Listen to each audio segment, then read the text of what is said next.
Hello শিক্ষার্থী বন্ধুরা, কেমন আছো? আশা রাখি ভালোই আছো। তো আমরা এরই ফাঁকে টেন্সের 12টি ফর্ম অতিক্রম করলাম।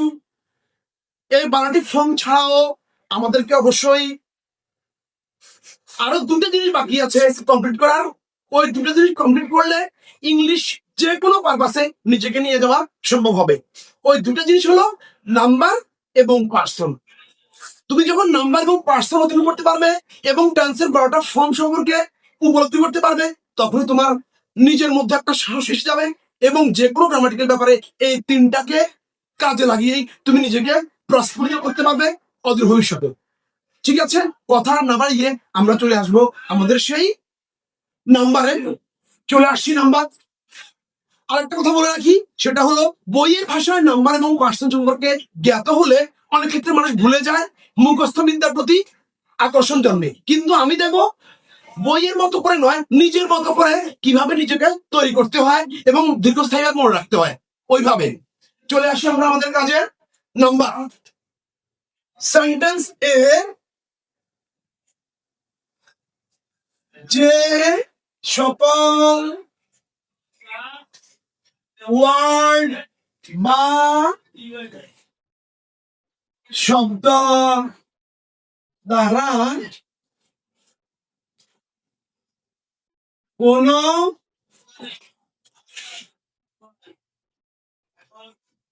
কিছুকে সংখ্যায় প্রকাশ করা বোঝায়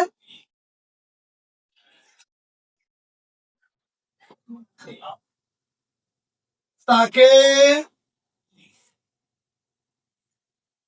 নাম্বার বা বচন বলে। অর্থাৎ আমরা যখন কোনো বাক্য প্রস্তুত করবো, তৈরি করবো, তাতে যদি সংখ্যাবাচক কোনো কিছু থাকে সেটা হয়ে যাবে নাম্বার। হতে পারে একটি, দুটি, 5টি, 7টি, 10টি, হাজারো। এর মধ্যে তাকে দুই ভাগে ভাগ করা হয়েছে, একটা হলো সিঙ্গুলার আর একটা হলো প্লুরাল। সিঙ্গুলার মানে এক বচন, প্লুরাল মানে বহু বচন। আর একটাকে আমরা সবসময় সিঙ্গুলার ধরি, একের অধিক যতগুলোই হয় সেগুলো আমরা প্লুরাল হিসেবে জেনে থাকি। এবার আমরা চলে আসি প্রোগ্রামে।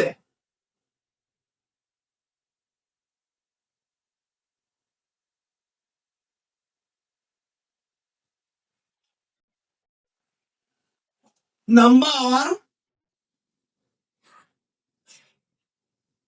দুই প্রকার,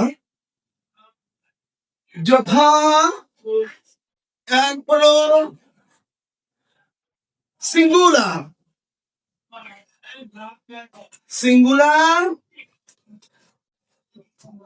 নাম্বার, অর্থাৎ এক বচন, আর দুই হলো প্লুরাল প্লুরাল প্লুরাল নাম্বার হলো বহু বচন। অর্থাৎ একটি মাত্র হলে এক, একের অধিক হলে বহু বচন। এর মধ্যে এক বচন, বহু বচন, এটা হলো বাংলায়। আগে সবকিছুকে বাংলায় চিন্তা করবে, কেননা আমাদের মাতৃভাষা বাংলা। আর বাংলাটা ক্লিয়ার করলে তার পাশাপাশি ইংরেজিটা নিয়ে আসলে অতি সহজে আমরা বাংলা এবং ইংরেজি উভয়টাকেই মনে রাখতে পারবো। এই কারণে সিঙ্গুলার শব্দের অর্থ এক, প্লুরাল মানে বহু। তো একটি মাত্র হলে এক বচন, একের অধিক হলে বহু বচন। এবার আমরা এক বচন আর বহু বচনের সংজ্ঞায়িত করছি না, শুধু মুখে একবার বলে দিলেই হয়ে যাবে। সিঙ্গুলার নাম্বার যদি কোনো সেন্টেন্স এ একটি মাত্র ব্যক্তি, বস্তু, প্রাণী, স্থান ইত্যাদিকে বোঝায় তাকে বলা হয় সিঙ্গুলার নাম্বার।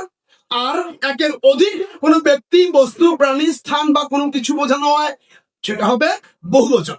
তাহলে আজকে আমরা নাম্বার সম্পর্কে যে পর্যবেক্ষণ করলাম তা ভালোভাবে খতিয়ে দেখলে টেন্সের পাশাপাশি অত্যন্ত উপকার হয় বলে আমার বিশ্বাস।